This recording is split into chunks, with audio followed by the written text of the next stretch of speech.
Flamurtari ka dhënë një sinjal të rëndësishëm të kthimit në luftën për të lënë zonën e ftohtë të klasifikimit, teksa ka arritur një fitore shumë të rëndësishme dhe të rëndë në fushën e Ignatijes në rezultatin 1-0. Skuadra vlonjate në takimin e luajtur ditën e njëjtë në stadiumin e qytetit të Rogozhinës ka luajtur një ndeshje shumë të kujdesshme ndaj kampionëve në fuqi, me këta të fundit që luanin për kreun e renditjes.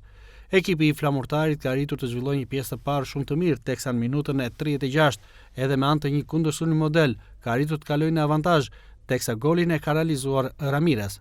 Në pjesën e dytë, ekipi i Flamurtarit ka pasur dhe një mundësi shumë të mirë, ku në minutën e 56, Maksuti ka kaluar portierin, por në momentet e fundit, pikërisht në vijën fatale, topi ishte larguar nga mbrojtësit e Ignatijes, duke i hequr kështu mundësinë Flamurtarit të shkonte në shifrat 0-2.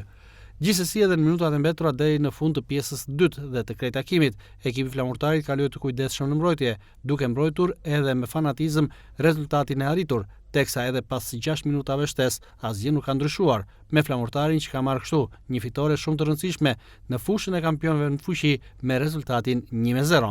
Me këtë fitore, ekipi i Flamurtarit është ngjitur në kuotën e 13 pikëve në renditje, duke lënë dhe vendin e 9 në klasifikim, ndërsa është ngjitur përkohësisht në vendin e 8.